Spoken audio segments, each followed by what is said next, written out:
Mặt trời hồng dịu muôn hoa khuê sắc, ngày lên lối đêm trôi qua gọi nắng. Sống hôm nay một lần, chớ lo âu muộn phiền, từng giọt ban mai mơn man cánh lá. Đời còn dài, bạn tôi ơi vui nhé, gạt đi hết cho yêu thương tìm đến.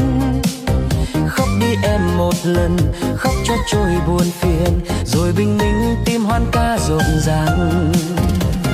Thế giới mới tình yêu lên ngôi, khép đôi mi nụ cười trong giấc mơ. Uống ánh mắt làm say con tim, thế gian này không lần yêu cay đắng. Chợt một chiều ngày xanh trôi xa mãi, còn anh nhớ khi thanh xuân 18. Hãy vui lên cuộc đời đã cho ta kiếp người, cười lên đi cho yêu thương gọi mời.